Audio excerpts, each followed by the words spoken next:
These people are mad, but they're dangerously mad for all of us. Everything that Israel is doing is defensive because we were attacked in an unprovoked manner.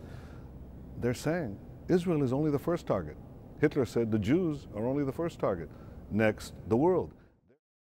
24 hours on from Israel's worst day so far and 40 people killed in Hula. Was that offensive or defensive as an action?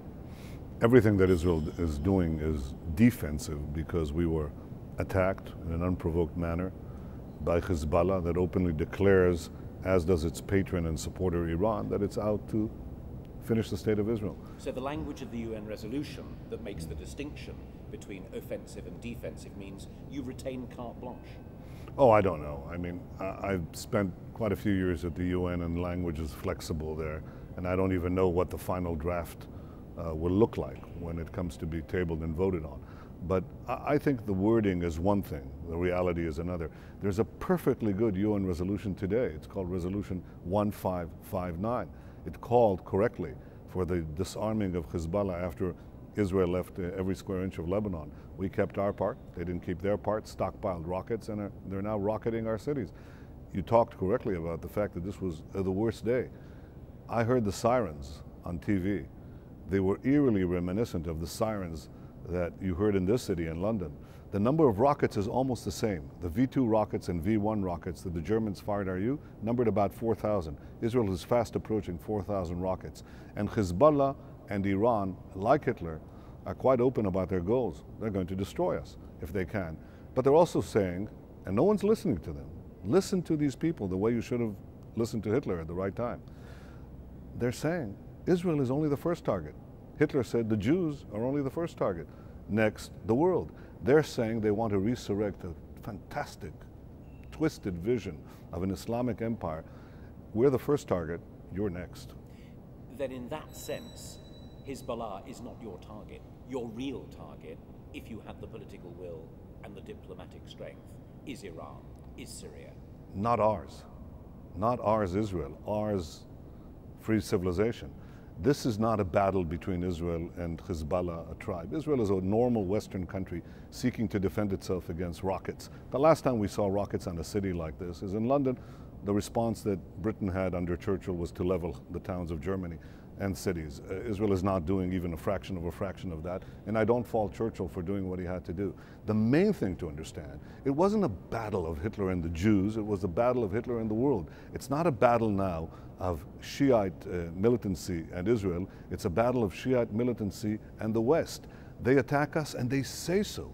They don't hate the West because of Israel, they hate Israel because of the West, because we represent your society, which they hate. That, but if you were to destroy every outpost of Hezbollah in southern Lebanon, every supply chain heading back to Syria and to Iran, your enemy would remain. You like to say our enemy, but your enemy would remain.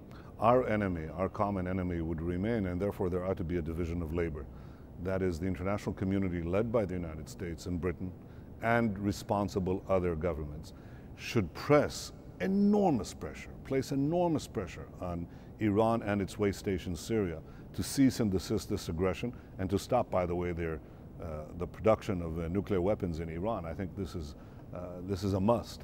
But at the same time, Israel can and should deal with the particular tentacle of Iranian aggression, which is Hezbollah, actually Hezbollah in the north and Hamas in the south, in Gaza. But is the feeling in Tel Aviv that before long, in military terms, Iran and Syria will have to be dealt with? President Bush had said quite clearly up to, I think, 6 weeks ago, that he would not allow Iran to acquire nuclear weapons. He said he would not allow, which means it places a time limit on his plans to prevent that from happening. He's using diplomatic means or any other means. I don't know what he has in mind, but I think that all sane people should support it, not merely because Iran, through its tentacle, through its proxy Hezbollah, is targeting us today, but because they say we're the little Satan. The US is the big Satan. Britain is a middle-sized Satan, as is Europe, though many in Europe don't recognize it. Tony Blair recognizes it. George Bush recognizes it. I think any sane person in the world has to understand that these people may be mad, but they're not stupid, and they mean what they say. To think that this is a limited engagement of Hezbollah against Israel, out to wipe out Israel off the face of the earth, that is true, but only in a partial sense. Their goal is a resurrection of an Islamic empire, I was going to say medieval, pre-medieval. As insane as it is, Hitler was insane too. You have to understand that these insane people actually are arming themselves to achieve this global goal. And unless the West understands, as it must today, what it didn't understand in the 1930s, to act in time to prevent them from acquiring these weapons, to act in time to nip aggression at the butt, what you'll see is much greater aggression, much greater danger. These people are mad, but they're dangerously mad for all of us. Finally, you're here working in London. You've read all the papers. You've not only seen the broadcast, you've been on a lot of them as well. Do you understand the sense of isolation that is being reported around Tony Blair for the position that he's adopted? Tony Blair has proven to himself to be a great leader, because leadership is to stand under fire and to hold on to your conviction. He's no one's puppet. He believes what is right for Britain, what is right for the free world, and he's standing on it. And I respect him more because he's standing against a certain tide of opinion. And the eerie thing is that if you read in the 1930s, the same kind of attacks were leveled at people who were called warmongers, were called people who are irresponsible, adventurous. These are the people who called facing, like Churchill, who said, face aggression now and do away with it now at tolerable cost, or face it later at intolerable cost. They didn't understand then, and quite a few, from my reading of the British press, don't understand it now. They have no excuse. We've been there, done that, seen that. Let's not do it again.